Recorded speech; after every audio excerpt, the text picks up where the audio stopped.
What do we mean by the word periodicity of a function? As it is written, a function fx is said to be periodic function.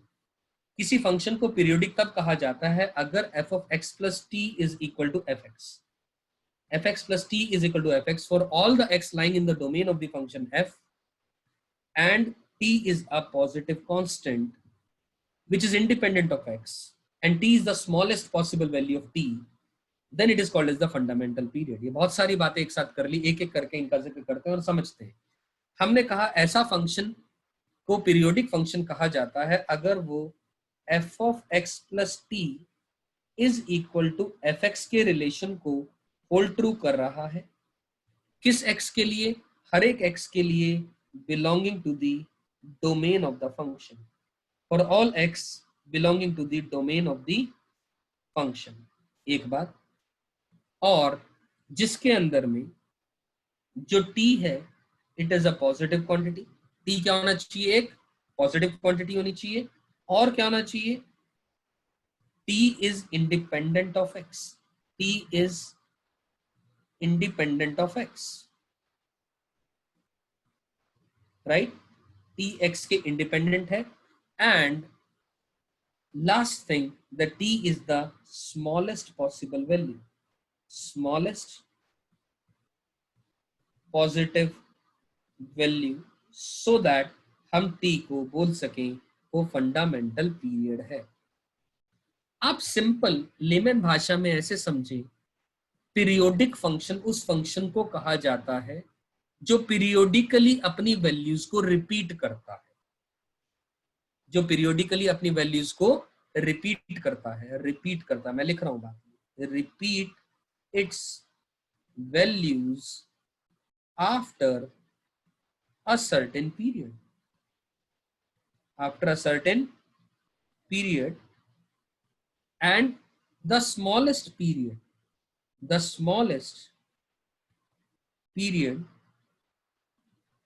is called as the fundamental period. Is called as the fundamental period. आप इस बात को ऐसे समझिए, fundamental period, right? कहने का मतलब ये हुआ, जैसे कि एग्जाम्पल ऊपर लिखा भी है कि fx equal to sine x. fx equal to sine x. तो fx equal to sine x एक पीरियोडिक फंक्शन है. कैसे प्रूव करें इस बात को? मैं प्रूव करता हूं. लेकिन एक और बात आप सबसे कहना चाहूंगा, that all the trigonometric functions जो आपने बहुत अच्छे से पढ़े हुए हैं, all the trigonometric functions are periodic in nature. They are periodic in nature. The reason being, आप सभी ने ट्रिग्नोमेट्रिक फंक्शन जितने भी पढ़े हैं वो सभी फंक्शंस अपनी वैल्यूज रिपीट करते जाते हैं after a certain interval. Let us start and prove this thing via taking the example, a very small example of the basic example of the y equal to sin x.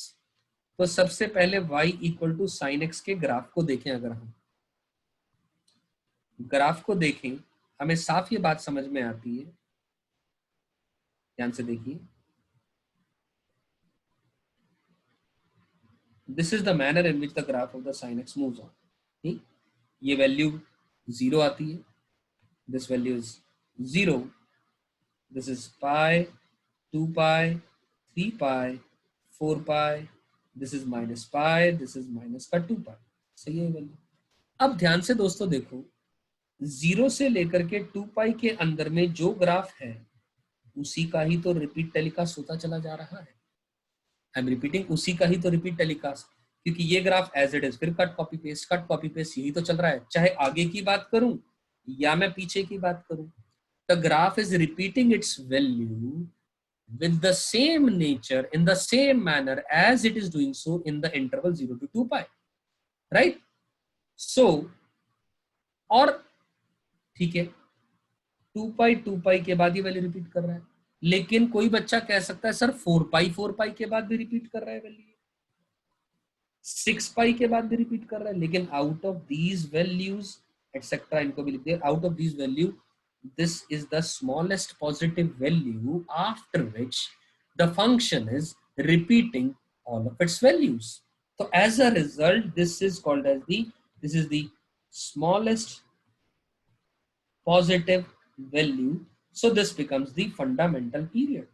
So this becomes the fundamental period of sin x, यानी वो क्या आ जाएगा, 2 पाई आ जाएगा। एक बात या एक तरीका तो ये था समझने का जो मैंने अभी आपको समझाया। अब रही बात दूसरे तरीके की, अब रही बात दूसरे तरीके की, ये रहा f x equal to sine x की बात करी हमने। अब दूसरा तरीका, हम जैसा कि मैंने अभी अभी कहा आप सबके लिए, f x equal to f of x plus t relation hold true किया जाता है किसी भी फंक्शन में, जो भी फंक्शन पीरियोडिक होता है और उसमें टी जो होता है स्मॉलेस्ट वैल्यू आती है वो पीरियड होता है। तो निकाल सकते हैं हम ये बात।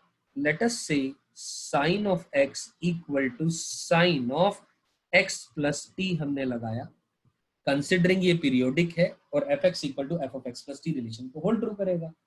तो हम इस ट्रिग्नोमेट्रिक इक्वेशन को सिंप्लीफाई करते हैं, यानी sine of x plus t minus sine x equal to 0। अब ये बना sine c minus sine d equal to 0, जिसका की फॉर्मूला लिखा जा सकता है 2 times sine of c minus का d x plus t minus का x divided by 2 into cos of c plus d by 2, यानी x plus t plus x divided by 2 equal to 0। यहाँ तक बात समझ में आती है। अब या तो ये 0 होगा या ये 0 होगा या ये दोनों 0 होंगे, करेक्ट। अब यहां से बात आती है, ये x will get cancel out with x, तो साइन ऑफ t बाई 2 0 आया, और यहां से cos of x plus t by 2 equal to 0 आएगा। अब यहां से जो भी वैल्यू निकालूंगा मैं, देखिए ध्यान से, यहां से जो भी वैल्यू निकलेगी, this value, the value of t will depend on x, will depend on x, ठीक है ना, क्योंकि t का x के साथ ही रिलेशन आएगा कोई ना कोई, तो इसीलिए this goes in rejection, therefore this goes in rejection, क्योंकि हमने तो पहली कंडीशन डाली है t के लिए। क्या कंडीशन डाली है कि t must be independent of x। अब बात करते हैं यहां से, अब ये sine theta equal to 0 form हुआ, तो हम जानते हैं थीटा की वैल्यू n पाई होती है such that n belongs to any integer, this is the general solution। तो थीटा कौन है t by 2, तो as a result t की वैल्यू 2n पाई आ गई such that n belongs to any integer। यहाँ तक मेरी बात समझ में आती है सभी? तो t की वैल्यू 2n पाई आ गई, तो n की वैल्यू इंटीजर है, n की वैल्यू आप प्लस माइनस 1 0 1 2 कुछ भी आप पुट कर सकते हैं, लेकिन हमने फिर से बात कर रखी है t तो एक पॉजिटिव है, तो t पॉजिटिव है तो मतलब ये वाली सारी वैल्यू नेगेटिव और 0 वैल्यू गोज इन रिजेक्शन। तो t पॉजिटिव हुआ, 1 या 2 या 3 कुछ भी पुट कर सकते हैं, लेकिन t तो सबसे छोटी वैल्यू होती है, यानी स्मॉलेस्ट पॉजिटिव वैल्यू होती है। तो n की वैल्यू आप 1 पुट करें, n की वैल्यू 1 पुट करा आपने, तो t की वैल्यू 2 पाई निकल के आती है, which is the period of the function fx equal to sin x। I am sure ये बात आपको मेरी समझ में आई होगी। So both of the methods, this is the method number 1 by which we calculated the period of the function fx equal to sin x, और this is the method number 2। I'm sure दोनों तरीके से आपको मेरी बात बहुत बहुत अच्छे से समझ में आ गई है। So let us move on ahead to add on the various properties to the function which is periodic in nature। So the property here says fx has a fundamental period t, then fx plus nt equal to f of x। Totally true, ये बात 100% सही है कि अगर fx का एक fundamental period t है, मतलब सबसे छोटी वैल्यू t है पीरियोडिसिटी होने के लिए, तो n की इंटीग्रल वैल्यू के लिए f of x plus nt fx के इक्वल होगा। मतलब कहने का, इस बात को समझने के लिए छोटी सी बात, n इंटीजर है, मान लो n को मैंने 1 रखा, n को 1 रखा, तो ध्यान से देखिए दोस्तों, f of x plus t की वैल्यू fx निकल के आ गई, एक बात करेक्ट। n को 2 रखूंगा, और ये तो होती ही है definition, f of x plus t must be equal to f of x। मान लो n को 2 रखा, तो f of x plus 2t will be equal to fx। ये बात भी बिल्कुल और बिल्कुल 100% सही है। कैसे? अरे भाई, आप अपने आप सोच करके देखें, F of x plus 2t, मतलब 2 टाइम्स उसके अंदर में फंडामेंटल पीरियड ऐड कर दिया तो क्या फर्क पड़ेगा। इस बात को समझने के लिए आप कोई भी एग्जांपल ले लो, जैसे कि एफ एक्स इक्वल टू मैंने ले लिया साइन एक्स, तो पीरियड यानी टी की वैल्यू अपन जानते हैं 2 पाई होती है, तो साइन ऑफ एक्स प्लस 2 पाई की वैल्यू तो साइन एक्स आती ही है, यानी ये बात तो सही होती ही है। लेकिन अगर साइन ऑफ एक्स प्लस के अंदर में n टाइम्स 2 पाई कर दूंगा, मान लो मैंने 10 पाई भी करा, विच इज नथिंग बट इसका मतलब है sine of x plus 5 times of 2 pi, यानी sine of x plus 5 times of t भी किया, तब भी वो फंक्शन sin x ही तो आ रहा है, which clearly implies that the function holds this property true, which कौन सा function, the function which is having a fundamental period of t and n can also be a negative value, n integer है तो positive negative zero हर बात के लिए बात hold true करेगी। So this will be property number 1. I am sure this property number 1 related to the periodicity is understood to everybody. Moving on to the property number 2. If fx has a fundamental period t, अगर fx का fundamental period t है तो root fx या फिर 1/fx इनका भी fundamental period t ही होगा। कैसे, आप इस बात को समझने के लिए से हमने एग्जाम्पल माना hx is equal to under the root of fx, hx माना under the root of fx, तो ध्यान से देखें दोस्तों, हम जानते हैं fx पीरियोडिक है तो fx is equal to f of x plus t, ये बात तो होल्ड ट्रू करती है। Reason being as fx is periodic, हमने ये माना और हमने प्रूव क्या करना है, हमने प्रूव करना है to prove that under the root of fx is equal to under the root of f of x plus t, ये बात प्रूव करनी है। इस बात को तो ज्यादा दिमाग लगाने की जरूरत नहीं दोस्तों, सिंपल, या तो यहाँ टेक रूट बोथ साइड्स कर दो, take under the root both sides कर दो, या फिर इसका मतलब वही होगा स्क्वेयरिंग कर दो दोनों तरफ, तब भी उसका मतलब भी वही ले दे करके आ रहा है, तो मतलब ये बात 100% सही है, 100% सही है। यानी कहने का मतलब जो साइन एक्स का पीरियड होगा वही अंडर रूट साइन एक्स का पीरियड होगा, जो साइन एक्स का पीरियड होगा वही अंडर रूट साइन एक्स का भी पीरियड होगा। और इसी तरीके से हम दूसरी बात भी बोल सकते हैं, जो गिवन रिलेशन दिया गया है यहाँ पर, यानी 1/fx, ये बात भी सही है दोस्तों। देखो ध्यान से, fx अगर f of x plus t के इक्वल है, आप क्रॉस मल्टीप्लाई कर दें, यानी 1/fx will be equal to 1/f of x plus t, which implies that 1/fx has the same period as f of x, that is t ही होगा। क्या ये बात समझ में आती है अच्छे से, बहुत बढ़िया से समझ में आती है सभी को। चलिए, fair enough. So the point number 2 is clear to all of you. Now let me move on to the point number 3. So point number 3 में बोला गया है, अगर fx का फंडामेंटल पीरियड t है, अगर fx का फंडामेंटल पीरियड t है, तो f of ax plus b का fundamental period t upon modulus a होगा। कैसे, इस बात को समझते, f of ax plus b का fundamental period t upon modulus a होगा।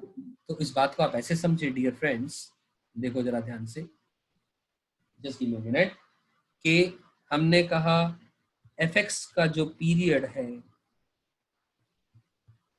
वो t है, तो f of ax plus b का जो पीरियड है वो t अपॉन मॉड्यूलस a होगा। हम ऐसा समझना या ऐसा प्रूव करना चाहते हैं, ठीक है, बिल्कुल सही है बात ये।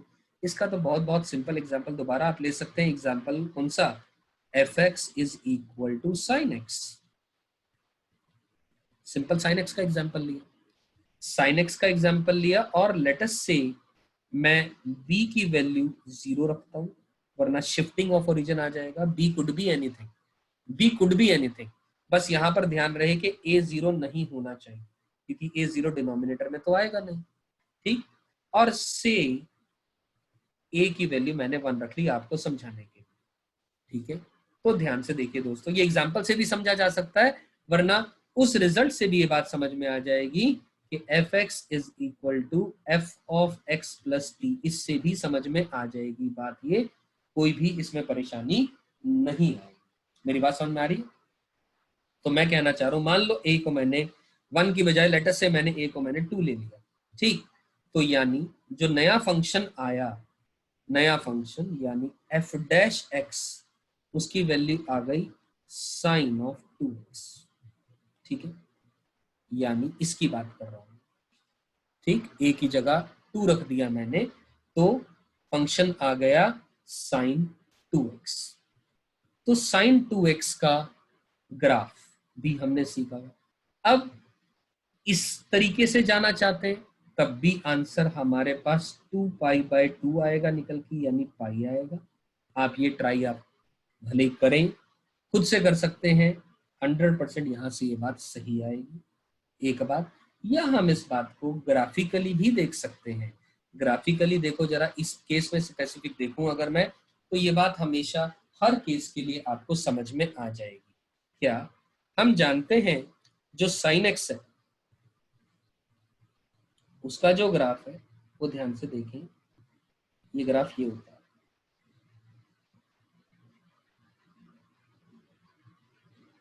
ठीक है। This is the graph 0, this is pi, this is 2π।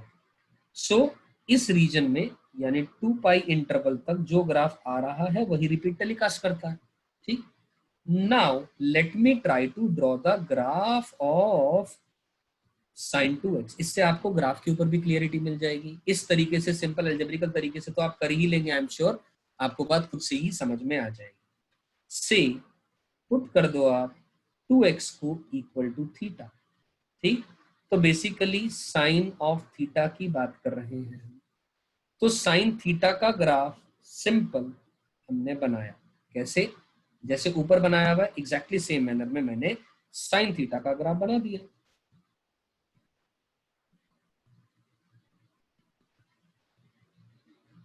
ठीक। सिंपल ग्राफ ऊपर की तरह ही बन गया, करेक्ट।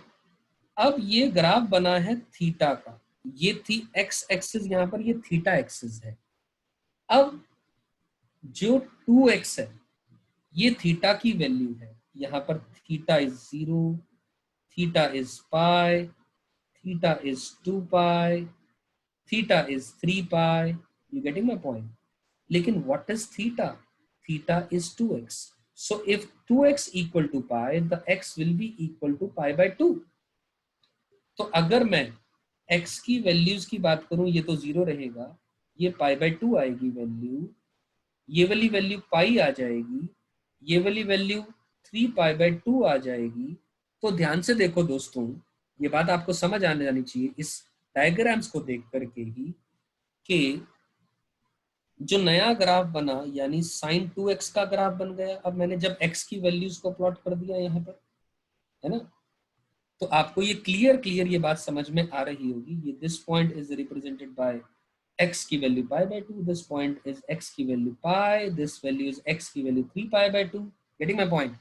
सो यही तो ग्राफ है, दिस इज द ग्राफ, ये जो मैं शेड कर रहा हूं, this is the graph which is repeating itself, which is repeating itself again and again। You getting my point? तो ये ग्राफ ही तो है जो अपने आप को रिपीट कर रहा है बार बार। तो एक्चुअली में अगर इस ग्राफ को थोड़ा सा और मैं ठीक बनाऊं, just give me a second, अगर मैं इसको थोड़ा सा और बेटर बनाने की कोशिश करूं, let me erase this graph for you and redraw this graph, you will understand my view point in a much better manner. Just give me a minute and try to understand. देखिए ध्यान से,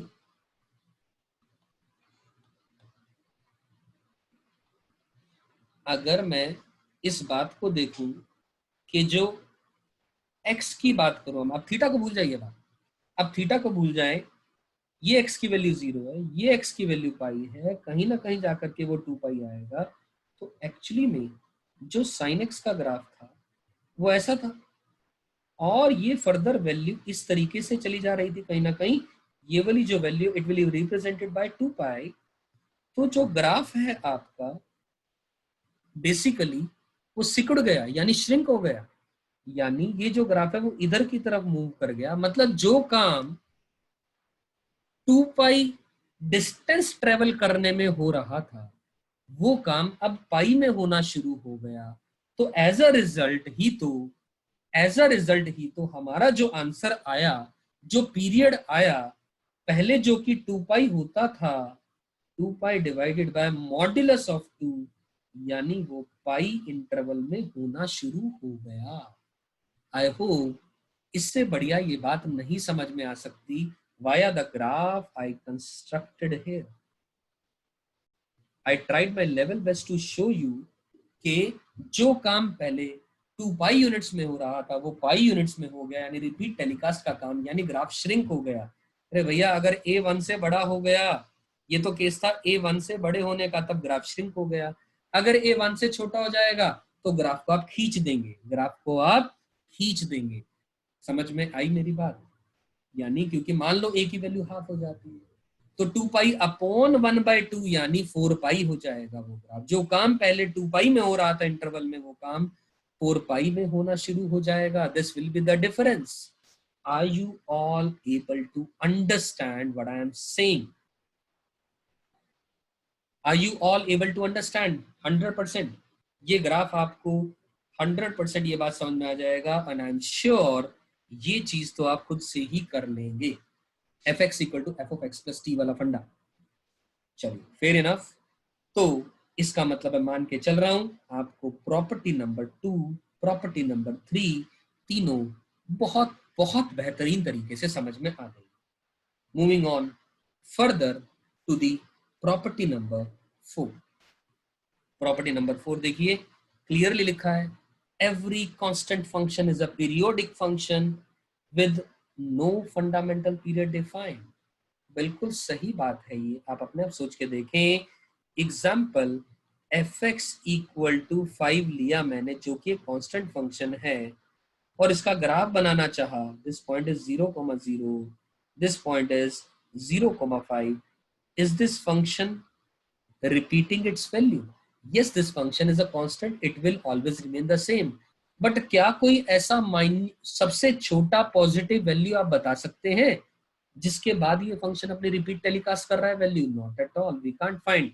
सो this function is periodic, this function is periodic with no fundamental period, with no fundamental period. I hope this point is clear, right? चलिए यहां तक भी बात समझ में आ जाती है। अब आगे बात करते हैं, पॉइंट नंबर 5 के लिए बात करते हैं। पॉइंट नंबर 5 में क्या लिखा है? Sine x whole power n या cos x whole power n या cos x x whole power n या secant x whole power n, इन सबका फंडामेंटल पीरियड होता है depending on the value of n. इससे पहले मैं आप सबसे बात करूं ट्रिग्नोमेट्रिक फंक्शन की, ट्रिग्नोमेट्रिक फंक्शंस की। कौन से ट्रिग्नोमेट्रिक फंक्शंस की बात करूं मैंने बात की sine x, cosec x, secant x या कॉजेक एक्स या सीकेंट एक्स या फिर cos x, right? Give me minute. Cos x, इन सब की बात अलग करते हैं, और tan x और cot x की बात अलग करते हैं। इनका जो पीरियड है वो 2 पाई होता है और इनका जो पीरियड होता है वो पाई होता है।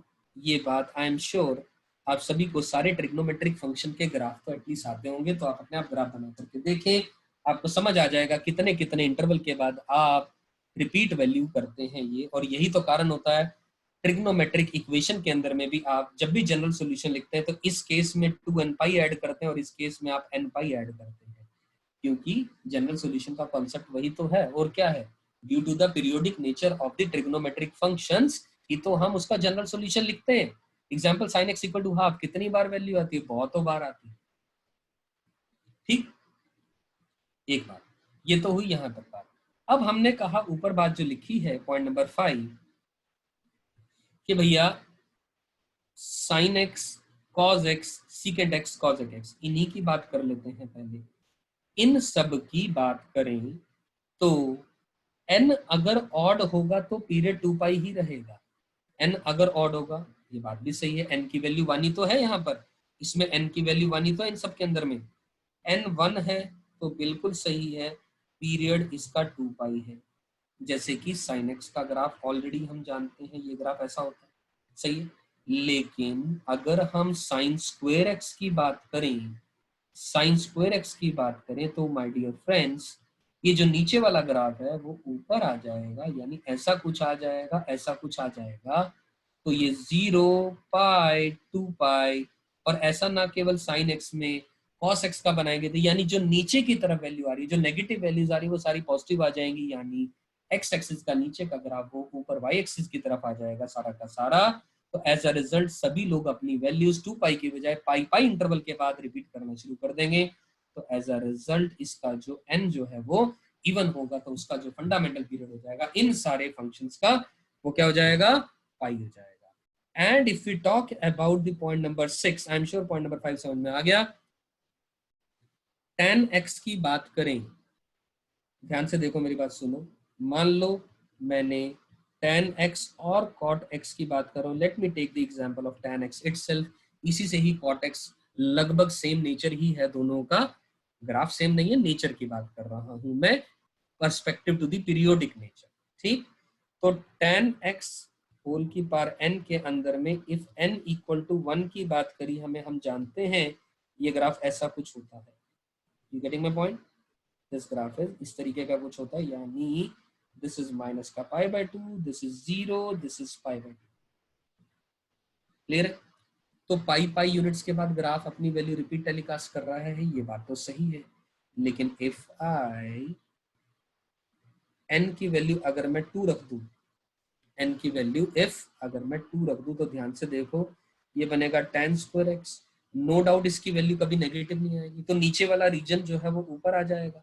नीचे वाली -3 की जगह पर -3 का स्क्वायर लेटर से 9 आ जाएगी बोली, तो ऐसा कुछ ग्राफ, या नीचे वाली वैल्यूज का सॉर्ट ऑफ ऐसा कुछ ग्राफ हो जाएगा। करेक्ट? मेरी बात समझ में आती है? I am not saying this will be a parabolic shape और not, I am not commenting on that, लेकिन ये तो तय नीचे की वैल्यू ऊपर आ जाएगी। कहने का मतलब जो नीचे की वैल्यू ऊपर आई, ये माइनस का पाई था और ये पाई था, तो minus sorry pi by 2 and pi by 2, तो इस ही इंटरवल में जो वैल्यूज आ रही हैं वही तो रिपीट टेलीकास्ट करेंगी बार बार, क्योंकि बार बार आप कोई फंक्शन पीरियोडिक और मैं पूछूं आपसे भैया tan स्क्वायर x का पीरियड बताएं, तो अगर आप कहेंगे कि सर हम तो fx equal to f of x plus t से एल्जेब्रिकली सॉल्व करेंगे to find the period of tan square x, obviously dear friends it will be a time consuming task.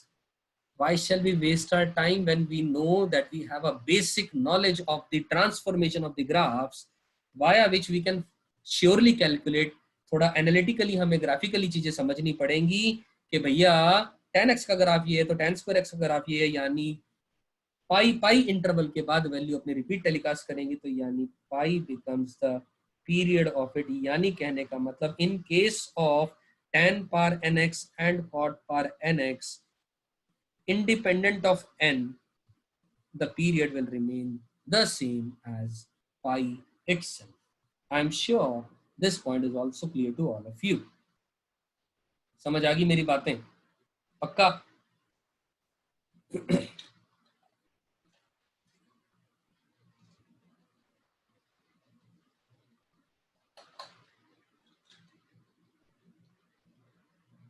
So moving on further and explaining you the point number 7. What is the point number 7 here? So point number 7 says modulus sin x, modulus मतलब जितने भी trigonometric function है 6 के 6 सबका mod ले लिया हमने, तो उन सबका फंडामेंटल पीरियड पाई होगा। How? It can be proved very easily. देखो ध्यान से, कैसे पाई होगा? अरे भैया, मॉड्यूलस साइन एक्स के ग्राफ की बात करूं अगर मैं, मॉड्यूलस साइन एक्स का ग्राफ, अरे भैया एफ एक्स का ग्राफ अगर साइन एक्स है, इससे मॉड्यूलस एफ एक्स का ग्राफ बनाना है, तो ये आपने सभी ने पढ़ा हुआ है कि अगर साइन एक्स का ग्राफ ये रहा, ठीक, और पीछे भी इसी तरह मूव ऑन करें, तो जो मॉड्यूलस साइन एक्स का ग्राफ है वो क्या हो जाएगा? नीचे वाली सारी चीजें वो ऊपर आ जाएंगी ऐसे, this will move on this way, और ये ग्राफ भी नीचे का ऊपर आ जाएगा। तो 0 पाई 2 पाई, यही तो पाई पाई इंटरवल के बाद सारी वैल्यूज अपनी रिपीट होनी शुरू हो जाएंगी। तो yes, the period will be pi. ये बात समझ में आई? ये मॉड्यूलस साइन एक्स का केस लिया। इसी तरह आप मॉड्यूलस कॉस एक्स की भी बात करेंगे तो उसका ग्राफ क्या हो जाएगा? ये ग्राफ ऐसे था, नीचे ग्राफ जाता था, तो वो ग्राफ ऐसा कुछ हो जाएगा। You getting my point? और ये ग्राफ ऐसा कुछ हो जाएगा। तो this is 0, this is pi by 2, this is pi, this is 3 pi by 2 and this is 2 pi. तो 2 pi यूनिट्स के बाद, 2 pi यूनिट्स के बाद the graph will repeat, sorry pi units के बाद the graph will repeat itself. यहाँ पर modulus के केस की बात कर रहे हैं, तो 2 pi नहीं, पाई यूनिट्स के बाद अपना ग्राफ जो है रिपीट टेलीकास्ट शुरू हो जाएगा। I am sure this graph is also clear to all of you, क्योंकि ध्यान से देखो, यही तो रीजन है, ये बोल लूं या ये बोल लूं, यही तो रिपीट टेलीकास्ट हो रहा है। और ऐसा कोई भी ग्राफ में आप बना करके देखें, that remain as a homework to all of you, modulus of tan x, modulus cot x, modulus secant x या modulus cot x, ठीक? आई एम श्योर वो आप सब लोग कर सकेंगे। तो moving on further to the another point relevant to the property of periodicity, ठीक? सो ये थोड़ा अच्छे से समझिएगा, और नो डाउट पहले भी अच्छे से समझना जरूरी था, इसको और अच्छे से समझें। Sum, difference, product, division of two periodic functions may और may not be a periodic function. ध्यान से समझिए इस बात को। Sum, difference, product, division of two periodic functions may not be a periodic function. जरूरी नहीं है वो पीरियोडिक फंक्शन है। जैसे कि सिंपल, एक सिंपल बात करते हैं। मान लीजिए मैंने एफ एक्स लिया, एफ एक्स को मैंने लिया लेट अस से इक्वल टू साइन एक्स। मैं एक एक करके जो बातें पॉइंट नंबर 8 में मैं समझाना चाह रहा हूं, सारी बात को एक एक करके आपसे समझाऊंगा। एफ एक्स मान लीजिए साइन एक्स है, और जी एक्स मान लीजिए फ्रैक्शनल पार्ट एक्स है। क्या है? fractional part. Let me write it here as this curly bracket represents the fractional part. fx sin x। हम जानते हैं कि fx का जो पीरियड होता है वो 2 पाई होता है, अभी अभी करके बात हटे। फ्रैक्शनल पार्ट x है, 1 यूनिट के बाद अपनी ग्राफ की वैल्यू रिपीट करता रहता है। आई एम श्योर आप सभी को फ्रैक्शनल पार्ट x का ग्राफ याद भी होगा, ऐसा कुछ होता है, 1 यूनिट के बाद अपनी सारी वैल्यूज रिपीट करता है। तो yes, this is a periodic with a period of 1. Let us say we are interested in a function hx, where hx is equal to fx plus gx. Yani we are interested in finding the period of sin x plus fractional part x. We are interested in finding the period of this function if at all it is periodic. अब मेरी बात ध्यान से सुनिएगा dear friends, कि fx का period अगर t है और gx का भी पीरियड t है, तो उसका कतई भी ये मतलब नहीं होता कि fx प्लस gx का पीरियड भी t होगा। पहली तो ये बात जाननी जरूरी है। मेरा कहने का मतलब, मैंने दो बातें एक साथ बोल दी आपको। ये बात एक्चुअली यहां वाली बात मैं एक्चुअली समझाना चाह रहा था। एनीवेज, मैं ये कहना चाह रहा हूं कि fx पीरियोडिक है, gx पीरियोडिक है, उन दोनों के ऊपर fx और gx के ऊपर कोई अलजेब्रिक ऑपरेशन लगा करके एक नया ऑपरेशन, नया फंक्शन आया, जैसा कि fx प्लस gx एक नया फंक्शन आया, क्या वो जरूरी है वो पीरियोडिक होगा? Answer is no, not at all. क्योंकि हमने तो फाइनली ये देखना है hx जो है h of x plus t आएगा for t positive and independent of x, तभी वो फंक्शन पीरियोडिक होगा। अब सवाल ये उठता है, क्या हम हर एक क्वेश्चन के अंदर में ये रूल लगा करके देखेंगे? Answer is no, we need not to do. ये तो हम करेंगे तो टाइम कंज्यूमिंग है, नो डाउट आंसर आएगा इससे, लेकिन it is a time consuming task. So what's the solution? The solution will be, ये काम ना करके हम हमेशा ये देखेंगे हम के दोनों का एलसीएम लेंगे, एफ एक्स के पीरियड का और जी एक्स के पीरियड का। I am repeating my statement, F x के पीरियड का और जी एक्स के पीरियड का। मान लीजिए मैं इस बात को ऐसे समझा रहा हूं, एफ एक्स का पीरियड t1 है और जी एक्स का पीरियड t2 है। ये पीरियड्स की बात हो रही है। एफ एक्स का पीरियड t1 है और जी एक्स का पीरियड t2 है, and let R be the LCM of T1 and T2 and let R be the LCM of T1 and T2, और मैं ब्रैकेट में लिख रहा हूं more important line, if it exists. अब इस बात का मतलब क्या है, इफ इट एग्जिस्ट्स? अब पहला सवाल तो यही उठ जाता है, इस बात को प्लीज बहुत अच्छे से समझिएगा। मैंने कहा एफ एक्स का पीरियड t1 है, जी एक्स का पीरियड t2 है, और हम इंटरेस्टेड हैं उनके ऊपर लगाए किसी भी अलजेब्रिक ऑपरेशन से फंक्शन, नया फंक्शन आया, उस फंक्शन के पीरियोडिक नेचर के बारे में जानने के लिए। तो सबसे पहला काम आप उन दोनों का एलसीएम निकालेंगे, अगर एग्जिस्ट करेगा तो। अगर एग्जिस्ट करेगा तो का मतलब क्या है? इस बात को आप ऐसे समझें कि अगर एलसीएम कब एग्जिस्ट करता है, एलसीएम एग्जिस्ट करता है कि बात को समझने के लिए मैं अलग से बात पहले बता देता हूं, फिर ही अगली बात के ऊपर बात करेंगे। व्हाइल टेकिंग द एलसीएम हमने किन बातों का ध्यान रखना? पहली बात, LCM of rational number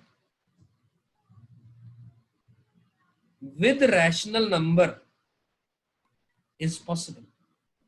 With rational number is possible.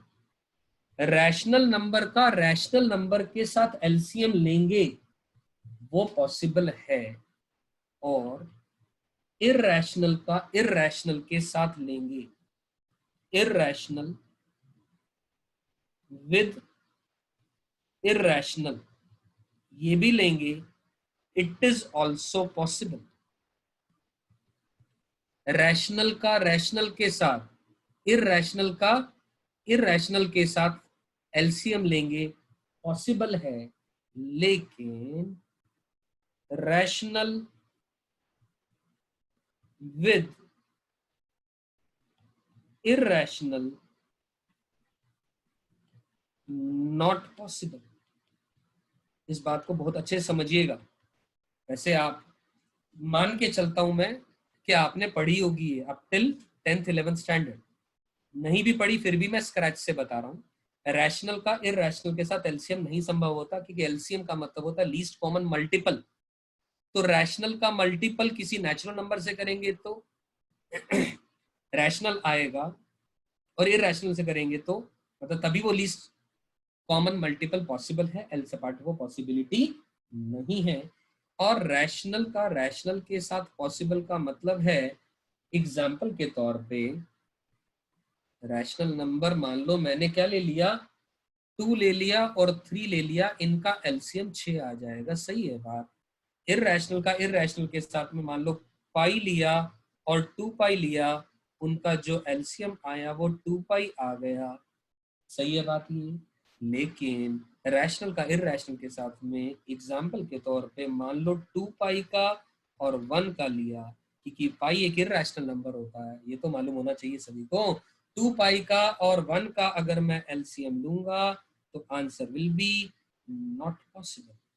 Answer will be not possible. क्या ये मेरी बात समझ में आती है? एलसीएम किसका? 2 पाई का और 1 का पॉसिबल नहीं है। आई एम रिपीटिंग, नहीं है। यही कारण है दोस्तों, ध्यान से देखो, इसका पीरियड 2 पाई, इसका पीरियड 1, दोनों का एलसीएम एग्जिस्ट नहीं करता, तो इसका मतलब ये जो फंक्शन है it is not periodic, it is not periodic, और ए पीरियोडिक भी बोल सकते हो आप इसको। एक ही बात है, इसी बात को आप ए पीरियोडिक भी बोल सकते हैं। मेरी बातें समझ में आ रही हैं सभी को? चलिए, बहुत ही बढ़िया। अब लेकिन एलसीएम से रिलेटेड एक और बात समझाना जरूरी है। क्या है वो बात? एलसीएम किसका? A by B, C by D, E by F. मान लो इस तरीके से ले लिया। The LCM will be taken in this manner, you may memorize it, आपने पढ़ा है लेकिन फिर भी I am writing it for you. LCM of A C E divided by HCF of B D F. LCM of the numerator में जो चीजें आ रही है divided by HCF of the denominator में जो चीजें आ रही हैं। और इस बात को समझने के लिए एक एग्जांपल ले लो आप। एग्जांपल ले लिया, मान लो मुझे एलसीएम निकालना है किसका? 2 पाई बाय 3 का, पाई बाय 6 का और पाई बाय 12 का। तो आपके पास एलसीएम 2 पाई पाई और पाई का एलसीएम 2 पाई आ जाएगा, और HCF 3, 6 और 12 का 3 आ जाएगा। So this will be the answer, और the HCF of the given 3 numbers, all the 3 numbers are irrational, as a result their LCM was possible. You getting my point? Are you clear on this part? चलिए, तो LCM तो लेना अपने को समझ में आ गया। ये तो मैंने अभी उसी पॉइंट की बात करी थी, अभी वो पॉइंट कंटिन्यूएशन में चल रहा है, ध्यान से समझिएगा कि let R be the LCM of T1 and T2 if it exist. If it exist तो करा दिया हमने कि कौन से केस में एग्जिस्ट करेगा और कौन से केस में नहीं करेगा। अगर एग्जिस्ट करेगा तो कैसे निकालेंगे, अगर एग्जिस्ट नहीं करेगा तो आंसर आ जाएगा ए पीरियोडिक नेचर। अगर एग्जिस्ट करेगा उसका क्या जवाब है वो मैंने अभी तक नहीं दिया। Let me give an answer to this question. तो उसी पॉइंट का further continuation point number A के इफ, ध्यान से समझिएगा, fx and gx, if fx and gx cannot be interchanged by adding a least positive number k। fx और gx आपस में एक दूसरे में इंटरचेंज नहीं हो सकते। अगर दो बातें होंगी, या तो इंटरचेंज हो सकते होंगे या नहीं हो सकते होंगे। अगर they cannot be interchanged by adding a least positive number k, then r is the period of say fx plus gx। हमने लेटस से उनके बीच में अलजेब्रिक ऑपरेशन fx और gx के अंदर में एडिशन का लगा दिया। आप सब्ट्रैक्शन की भी बात कर लो, किसी की बात कर लो, कोई फर्क नहीं पड़ रहा, अलजेब्रिक ऑपरेशन की बात कर रहा हूँ, ठीक है। I am repeating my statement, अगर fx और gx आपस में इंटरचेंज नहीं हो सकते bye adding a least positive number k, तो r पीरियड है। और इस बात को समझने के लिए मैं पहले एक और बात समझा दूं कि अगर fx and gx can be interchange, इन दोनों पॉइंट्स को एक साथ समझेंगे, can be interchange by adding a least positive number k।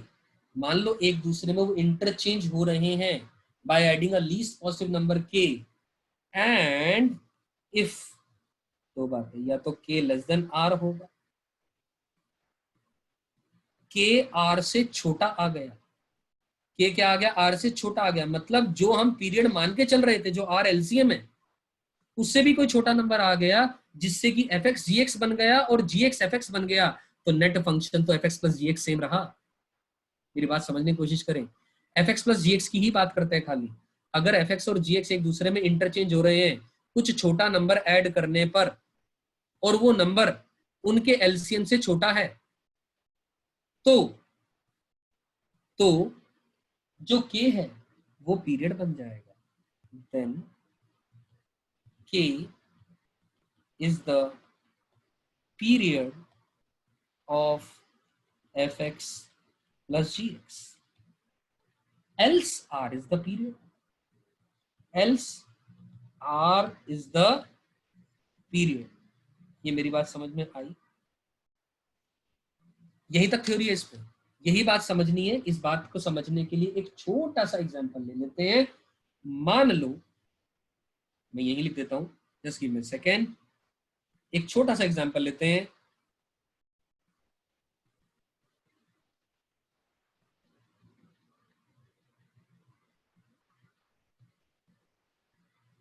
Give me second.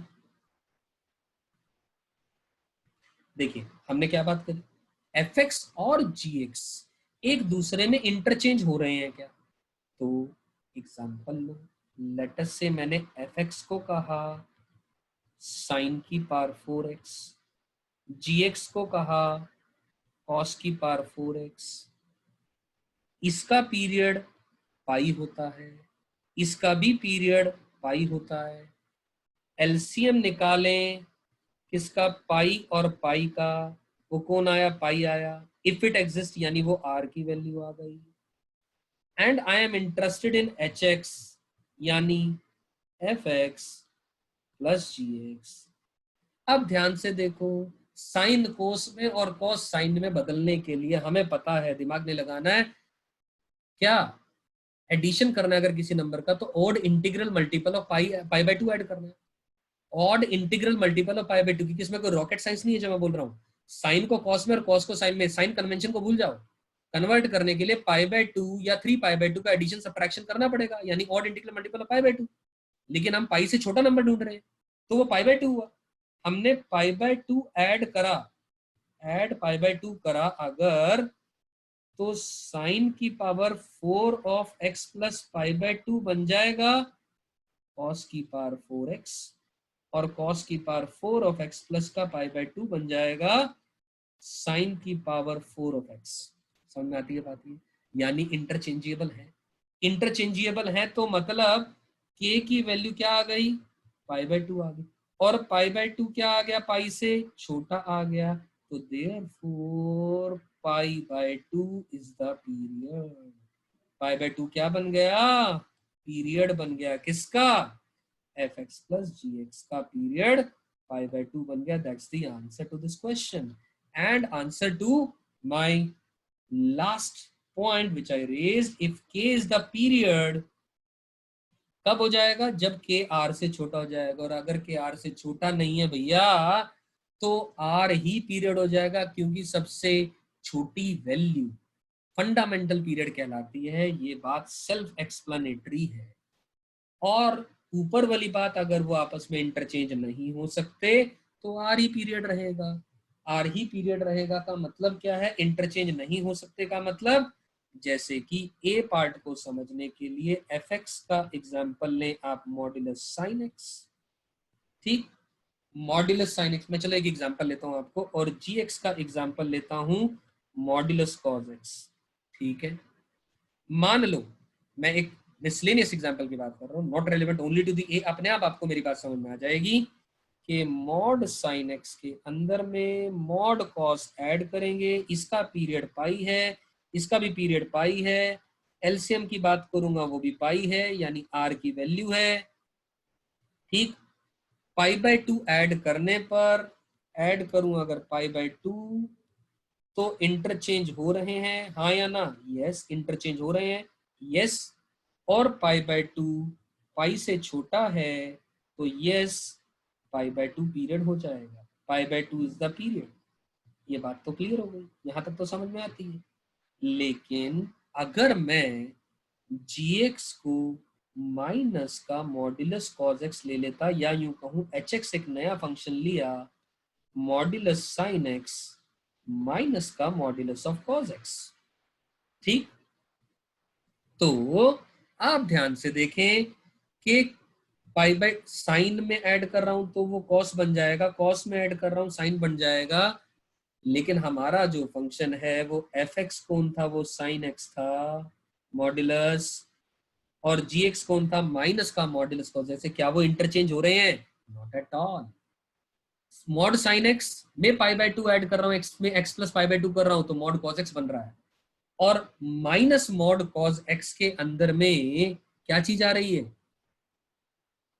ध्यान से देखो, ठीक है ना, तो देखो ना आप ध्यान से, x की जगह x प्लस का पाई बाय 2 आपने जैसे ही किया तो क्या बन जाएगा value, mod of sine of x plus pi by 2 will be mod of cos x minus का मॉड ऑफ साइन x। क्या वो फंक्शन एज इट इज रहा? It is not equal to h of x, वो नहीं रहा। तो यही बात मैं समझाना चाह रहा हूं, they can not be interchanged, then क्या हो जाएगा, देन वही पीरियड रहेगा r, इसका भी पीरियड पाई था, इसका भी पीरियड पाई था, तो LCM of pi and pi will remain as pi, so this itself becomes the period, and that's the answer to this question. I am sure I am able to make you understand all of the points, all of the properties related to the periodicity of a function in a very, very gentle and an honest manner, right?